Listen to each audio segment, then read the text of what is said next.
এই ভিডিওতে অনেক দিন পর ডাব্লিউডাব্লিউইর কিছু খবরাখবর নিয়ে কথা হবে। তো আশা করি ভিডিওটা তোমাদের ভালো লাগবে, কারণ এই ভিডিওতে আমরা কোডি রোডসের একটা রেকর্ডের কথা বলবো, ব্রক লেসনারকে নিয়ে কিছু আপডেট দেবো, একজন নতুন সুপারস্টার ডাব্লিউডাব্লিউতে আসতে চলেছে সেটা নিয়ে কথা বলবো, আর হ্যাঁ, তোমাদের সবার প্রিয় রোমান রিংসকে নিয়েও কথা হবে। তো ভিডিওটা পুরোটা দেখো, স্কিপ করো না, কারণ তোমরা দেখছো wrestle entertainer. So let's start the entertainment.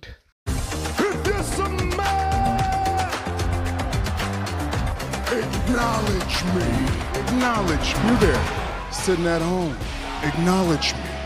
এবার এন্টারটেইনার কথাটা যখন উঠলই, তখন জেউসো ভার্সেস গান্থারের ম্যাচের কথা একটু বলা যাক, কারণ জেউসো ভার্সেস গান্থারের ম্যাচের অফিসিয়াল পোস্টার আমাদের সামনে চলে এসেছে, আর এই পোস্টারটাকে তার এক্স অ্যাকাউন্টে শেয়ার করে ট্রিপল এইচ কিছুটা এইভাবে এই ম্যাচটাকে প্রমোট করছে, যেখানে সে লিখেছে এন্টারটেইনার ভার্সেস ডেস্ট্রয়ার, আর তারপর সে লিখেছে যে দেখা যাক, পুরো ডাব্লিউডাব্লিউ ইউনিভার্স তো জেউসোর পেছনে আছে, কিন্তু জেউসো কি আনস্টপেবল গান্থারকে থামাতে পারবে?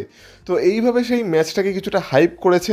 এবার দেখো, ট্রিপল এইচ যতই হাইপ করুক না কেন, আমি জানি বেশিরভাগ মানুষদেরই এই ম্যাচটার প্রতি এমন কোনো এক্সপেকটেশন বা হাইপ নেই। হ্যাঁ, এই ম্যাচটা থেকে যেমন প্রত্যেকটা ভিডিওতে আমি বলছি, একটা বড় মোমেন্ট এইটাই আসতে পারে যে জেউসো গান্থারকে হারিয়ে নতুন চ্যাম্পিয়ন হয়ে গেল। এর থেকে বেশি এই ম্যাচটা থেকে আমি কিছু এক্সপেক্ট করছিও না, আর উল্টে আমি তো এই ম্যাচে চাই যে গান্থার যেন এই ম্যাচে জিতে যায়, আর সেটা নিয়ে আমি অলরেডি একটা ডেডিকেটেড ভিডিও বানিয়েছি যে আমি কেন গান্থারকে এই ম্যাচে জিততে দেখতে চাই। তো পারলে সেই ভিডিওটা একবার গিয়ে দেখে আসতে পারো। এবার দেখা যাক এই ম্যাচটা আমাদের কতটা ডেলিভার করতে পারে। যদি এই ম্যাচটা আমাদের সারপ্রাইজ করে, সব থেকে বেশি আনন্দ সত্যি বলছি আমি পাবো। এবার দেখা যাক, কিন্তু এই ম্যাচটা মেন ইভেন্ট হলে আর আমার কিছু বলার নেই। নেক্সট কথা বলা যাক রে ফিনিক্সের। তো এইটা এখন কনফার্ম হয়ে গেছে যে রে ফিনিক্স অফিসিয়ালি ডাব্লিউডাব্লিউর সাথে সাইন করে ফেলেছে, আর খুব তাড়াতাড়ি আমরা রে ফিনিক্সকে এবার ডাব্লিউডাব্লিউতে দেখতে পাবো। আর আমরা দেখতেও পাচ্ছি যে রে ফিনিক্সের জন্য কিছু মিস্টিরিয়াস ভিনিয়েটও চালানো হচ্ছে র স্ম্যাকডাউনের এপিসোডে। তো খুব তাড়াতাড়ি রে ফিনিক্স ডাব্লিউডাব্লিউকে জয়েন করতে চলেছে, আর পেনটা এখন যেহেতু ডাব্লিউডাব্লিউতে আছেই, তো পেনটা রে ফিনিক্সের ট্যাগ টিমকে আমরা আবার ডাব্লিউডাব্লিউতেও দেখতে পাবো। এটা একটা দেখার বিষয় হবে, কিন্তু হ্যাঁ, এইটা অফিসিয়াল হয়ে গেছে যে রে ফিনিক্স খুব তাড়াতাড়ি ডাব্লিউডাব্লিউ টেলিভিশনেও অ্যাপিয়ার করতে চলেছে। নেক্সট কথা বলা যাক রাসেল মেনিয়াকে নিয়ে। এবার দেখো, রাসেল মেনিয়া এমন একটা ইভেন্ট, যে ইভেন্টে আমরা কিছু রিটার্ন এক্সপেক্ট করেই থাকি। এবার ডাব্লিউডাব্লিউতে এত বছর যতগুলো রাসেলমেনিয়া হয়েছে, মানে 40খানা রাসেলমেনিয়া অলরেডি ডাব্লিউডাব্লিউতে হয়ে গেছে। এই 40খানা রাসেলমেনিয়ার মধ্যে টপ 25 রিটার্নস কী কী ছিল সেটা নিয়ে ডাব্লিউডাব্লিউ তাদের ইউটিউবে একটা ভিডিও ছেড়েছে।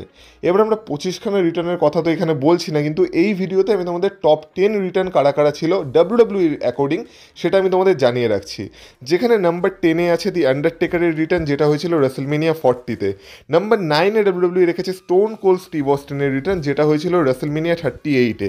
নাম্বার 8-এ রেখেছে LOD 2000-এর রিটার্ন, এটা মেবি কোনো একটা ট্যাগ টিম যাদের রিটার্ন হয়েছিল রাসেলমেনিয়া 14-এ, যার সম্পর্কে আমার কোনো আইডিয়া নেই। নাম্বার 7-এ আছে দ্য NWO রাসেলমেনিয়া 31। এখানে সেই রিটার্নটারই কথা বলা হচ্ছে যখন ট্রিপল এইচ আর স্টিংয়ের ম্যাচ চলছিল, আর NWO রিটার্ন হয়েছিল রাসেলমেনিয়া 31-এ, সেই রিটার্নটার কথা বলা হচ্ছে। নাম্বার 6-এ রেখেছে জন সিনার রিটার্ন রাসেলমেনিয়া 35-এ, আর এখানে জন সিনার সেই রিটার্নটার কথা বলা হচ্ছে যেখানে জন সিনার ডক্টর অফ থাগানমিক্স সেজে এসেছিল আর কি। তারপর নাম্বার 5-এ রেখেছে র্যান্ডি স্যাভেজ অ্যান্ড মিস এলিজাবেথের রিউনিয়ন, যেটা হয়েছিল রাসেলমেনিয়া 7-এ, আর এই সময় আমি জন্মাইও নি, তাই এখানে কী হয়েছিল আমার কোনো ধারণা নেই। নাম্বার 4-এ রেখেছে দি আন্ডারটেকারের রাসেলমেনিয়া 20 রিটার্নকে। নাম্বার 3-তে রেখেছে আলটিমেট ওয়ারিয়ার রাসেলমেনিয়া 8-এর রিটার্নকে। এটা নিয়েও আমার কোনো ধারণা নেই, কারণ যেমন বললাম এই সময় আমি জন্মাইনি, তো তখন কী হয়েছিল, কী মোমেন্ট ছিল, আমি কিচ্ছু জানি না। নাম্বার 2-এ রেখেছে দ্য হার্ডি বয়েজের রিটার্নকে, যেটা হয়েছিল রাসেলমেনিয়া 33-তে। আর হ্যাঁ, এই রিটার্নটা আমারও একটা ফেভারিট রিটার্নের মধ্যে একটা, কিন্তু এটাকে ডাব্লিউডাব্লিউ নাম্বার 2-এ রেখেছে। এবার আমার মধ্যে তো এটা নাম্বার 1-ও ডিজার্ভ করে, কারণ সত্যি এই রিটার্নটার আগে সেই ধরনের কোনো, মানে সেই লেভেলের কোনো রিউমার বা কিছুই আসছিল না। শুধু হ্যাঁ, কথা চলছিল যে হার্ডি বয়েজ এলেও আসতে পারে, কিন্তু রাসেলমেনিয়াতেই যে চলে আসবে, তাও কি একটা ল্যাডার ম্যাচে, এটা সত্যি সবার ধারণার বাইরে ছিল। কিন্তু এই রিটার্নটাকে ডাব্লিউডাব্লিউ নাম্বার 2-তে রেখেছে। আর ডাব্লিউডাব্লিউর মতে এত বছরের পুরো রাসেলমেনিয়ার অল টাইম রিটার্নের মধ্যে সব থেকে গ্রেট রিটার্ন বা সব থেকে মোমেন্ট যেই রিটার্নটা বানিয়েছিল, মানে সব থেকে ভালো মোমেন্ট যে রিটার্নটা বানিয়েছিল, সেটা হচ্ছে কোডি রোডসের রিটার্ন রাসেলমেনিয়া 38-এ, যেটা সে কিনা সেথ রলিন্সের মিস্টেরিয়ার মানে আর কি অপোনেন্ট হিসেবে এসেছিল, সেই কোডি রোডসের রিটার্নটাকে ডাব্লিউডাব্লিউ নাম্বার 1-এ রেখেছে। এবার তোমরা এই লিস্টটার সাথে কতটা এগ্রি করো বা কতটা ডিসএগ্রি করো আমাকে কমেন্ট বক্সে কমেন্ট করে বলতে পারো। কিন্তু এই টপ 10 রিটার্নের মধ্যে আমার দেখা যে রিটার্নগুলো আছে তার মধ্যে আছে নাম্বার 1-এ কোডি রোডসের রিটার্ন, নাম্বার 2-তে দি হার্ডি বয়েজের রিটার্ন, তারপর ওই দিক থেকে নাম্বার 6-এ জন সিনার যে রিটার্নটাকে রেখেছে সেই রিটার্নটা, নাম্বার 7-এ এনডব্লিউর রিটার্নটা, নাম্বার 9-এ স্টোন কোল্ড স্টিভ অস্টিনের রিটার্ন যেখানে সে কিনা একটা ম্যাচেও কম্পিট করেছিল কেভিন ওয়েন্সের এগেনস্টে, আর নাম্বার 10-এ দি আন্ডারটেকারের রিটার্ন। মানে এই রিটার্নগুলো আমি আর কি লাইভ উইটনেস করেছি, আর আমিও জানি যে এই রিটার্নগুলো যখন হয়েছিল তখন ফিলিংটা কেমন ছিল। তো আমারও এগুলো one of the favourite return, কিন্তু যেমন বললাম আমার মনে হয় হার্ডি বয়েজের রিটার্নটাকে নাম্বার 1-এও রাখা যেতে পারতো। বাকি তোমাদের মতামত তোমরা কমেন্ট বক্সে কমেন্ট করে বলতে পারো। কিন্তু নাম্বার 1-এ যেমন ডাব্লিউডাব্লিউ কোডি রোডসের রিটার্নকে রেখেছে, তেমন কোডি রোডস একটা নতুন রেকর্ডও বানিয়ে ফেলেছে, যেটা তার একটা রেকর্ড আর কি। তো কোডি রোডস আমাদের রোমান রিংসকে হারিয়ে আনডিসপিউটেড ডাব্লিউডাব্লিউ চ্যাম্পিয়নশিপ জিতেছিল। তো সেই চ্যাম্পিয়নশিপটার সাথে কোডি রোডসের 350 দিন কমপ্লিট হয়ে গেছে, মানে 350+ ডেজ ধরে কোডি রোডসের কাছে আনডিসপিউটেড ডাব্লিউডাব্লিউ চ্যাম্পিয়নশিপ আছে। এবার দেখা যাক কোডি রোডস কতদিন এই চ্যাম্পিয়নশিপটা নিজের কাছে রাখতে পারে, কারণ আপাতত তো তার সামনে জন সিনা আছে রাসেলমেনিয়ায়, আর এই মুহূর্তে আমরা জন সিনার যে রূপ দেখতে পাচ্ছি বলা যায় না কোডি রোডসের কাছ থেকে খুব তাড়াতাড়ি চ্যাম্পিয়নশিপটা চলেও যেতে পারে। আর আমরা সবাই তো জন সিনার 70 টাইম ওয়ার্ল্ড চ্যাম্পিয়ন হওয়ার অপেক্ষা করছি।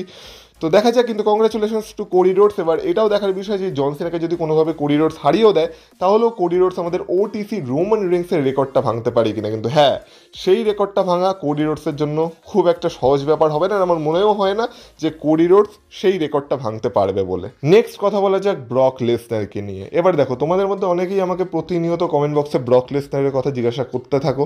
এবার ব্রক লেসনারকে নিয়ে সেরকম অফিসিয়াল তো কোনো আপডেট নেই, আর আমি তোমাদের বলেওছিলাম যে এখন ব্রক লেসনারের নাম ওই জেনেল গ্র্যান্টের কেসে অফিসিয়ালি চলে এসেছে, মানে এখন সে অনেক আইনের আওতায় আছে।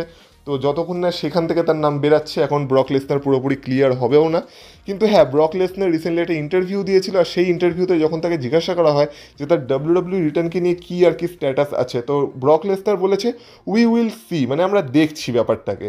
এবার এখানে ব্রক লেসনার যেমন পুরোপুরি বারণ করেনি, তেমন পুরোপুরি মানে গ্যারেন্টি দিয়ে বলেওনি যে ব্রক লেসনার আবার ফিরবে। তো ব্রক লেসনার জাস্ট একটা আশা জাগিয়ে রেখেছে, এবার আমরাও সেই আশাটা নিয়েই থাকতে পারি। এবার যারা যারা ব্রক লেসনারকে দেখতে চাও তারা ওই আশাটা নিয়ে এখন বেঁচে থাকো যে হয়তো ব্রক লেসনার চলে আসতে পারে যখন সে সব কিছু মানে সবই কেস থেকে ক্লিয়ার হয়ে যাবে আর তার ইমেজ পুরোপুরি ক্লিন হয়ে যাবে। আর সেটা যদি না হয় তাহলে আমার তো মনে হয় ব্রক লেসনার আর কোনোদিনই ডাব্লিউডাব্লিউতে ফিরবে না। এবার দেখা যাক, পুরোটাই ব্রক লেসনার আর মানে ব্রক লেসনারের হাতে, ডাব্লিউডাব্লিউর হাতে, আর এই কেসটার উপর, মানে এই কেসটা কীভাবে তার মোড় পরিবর্তন করে। এই কেসটা থেকে যদি ব্রক লেসনার একদম ক্লিয়ার হয়ে বেরিয়ে যায় তাহলে ব্রক লেসনার ভবিষ্যতে ডাব্লিউডাব্লিউতে আসবে, যদি ক্লিয়ার হয়ে বেরোতে না পারে তাহলে ব্রক লেসনারের ডাব্লিউডাব্লিউতে আসা একটু চাপের ব্যাপার তো আছে। এটাই হলো ক্লিয়ার কাট কথা। যাই হোক, এবার আমাদের ফাইনাল আপডেটে আসা যাক, যেইখানে কথা বলা যাক Roman Reigns versus CM Punk versus Seth রলিন্সের ট্রিপল থ্রেট ম্যাচের। এবার দেখো, প্রথম কথা হচ্ছে এই ম্যাচটা মেন ইভেন্ট হবে কি হবে না সেই নিয়ে তো একটা বড় ডাউট আছেই, কারণ টুইটারে এখন একটা নতুন ট্রেন্ড শুরু হয়েছে যেখানে কিনা আরেকটা যে ট্রিপল থ্রেট ম্যাচ হতে চলেছে রাসেলমেনিয়ায়, যেটা হলো রিয়া রিপ্লি ভার্সেস ইও স্কাই ভার্সেস বিয়াঙ্কা ব্লেয়ারের মধ্যে, অনেকে সেই ম্যাচটাকে রাসেলমেনিয়া নাইট 1-এর মেন ইভেন্ট হিসেবে দেখতে চায়। এবার দেখো, নাইট 2-এর মেন ইভেন্ট তো পুরো পাকা হয়েই গেছে, যেটা কোডি রোডস ভার্সেস জন সিনার মধ্যে হবে, কিন্তু নাইট 1-এর মেন ইভেন্ট অনেকেই এই ট্রিপল থ্রেট ম্যাচটাকে দেখতে চায়, মানে ওমেন্সদের ট্রিপল থ্রেট ম্যাচটাকে। এবার আমরা জানি যে ডাব্লিউডাব্লিউতে একটা হিউজ ফ্যান বেস আছে যারা কিনা ওমেন সুপারস্টারদেরকে সবসময় মেইন ইভেন্ট করতে দেখতে চায়, তাদেরকে একটু বড় হতে দেখতে চায়। তো সেই ফ্যান বেসটাই আর কি এরকম একটা ট্রেন্ড করছে যে এই ম্যাচটার মেইন ইভেন্ট হওয়া উচিত, কারণ এই ম্যাচে একটা টাইটেল ইনভলভ আছে, এই ম্যাচে একটা স্টোরি আছে। আর সেইখানে যদি রোমান রেইন্স সিএম পাঙ্ক আর সেথ রলিন্সের ম্যাচটা দেখা যায় তাহলে সেই ম্যাচে স্টোরি থাকলেও সেই ম্যাচে সেরকম কিছু স্টেকে নেই, মানে কোনো টাইটেল অন দ্য লাইন নেই। তাই অনেকে মনে করছে যে এই ওই মানে রোমান রেইন্স সিএম পাঙ্ক এদের ম্যাচটার থেকে বিয়াঙ্কা ব্লেয়ার ইও স্কাই আর রিয়া রিপ্লির ম্যাচটাই মেইন ইভেন্ট বেশি ডিজার্ভ করে। এবার এরকম তো দাবি করা হচ্ছে, আর যেহেতু ট্রিপল এইচ ফ্যান্সদের কথা শোনে, তো যদি ট্রিপল এইচের চোখে এটা পড়ে যায় তাহলে এই ম্যাচটাও হয়তো মেইন ইভেন্ট করতে পারে, তাহলে আমাদের রোমান রেইন্স সিএম পাঙ্ক আর সেথ রলিন্সের ম্যাচ মেইন ইভেন্টটা হবে না। কিন্তু আমি তো সেটা একদমই চাই না, আমি তো চাই যাতে এই ম্যাচটাই মেইন ইভেন্ট হোক, কারণ এই ম্যাচটা সত্যি মেইন ইভেন্ট ডিজার্ভ করে। আর সব থেকে বেশি হাসি আমার এটা দেখেই পাচ্ছে যে এই দুটো ম্যাচের মাঝখানে জেউসো ভার্সেস গান্থারের ম্যাচের কথা কেউ বলছেই না। তো এখান থেকেই বোঝা যাচ্ছে যে এই ম্যাচের হাইপ কতটা। যাই হোক, তো এই ছিল আজকের ভিডিও। এবার বলো ভিডিওটা তোমাদের কেমন লাগলো, যদি ভালো লেগে থাকে ভিডিওটা তো অবশ্যই এটা লাইক করে দিও, আর এই চ্যানেলে যদি নতুন হয়ে থাকো তো প্লিজ চ্যানেলটাকে সাবস্ক্রাইব করে দিয়েছো। আর বাকি তোমরা যদি আমাকে ইনস্টাগ্রামে ফলো করতে চাও তাহলে লিঙ্ক পেয়ে যাবে তোমরা এই ভিডিও ডিসক্রিপশন বক্সে, তো সেখান থেকে তোমরা আমাকে ফলো করে আসতে পারো, তাহলে তোমাদের সাথে কথা হবে আবার পরের ভিডিওতে। ততক্ষণ তোমরা ভালো থেকো, টাটা।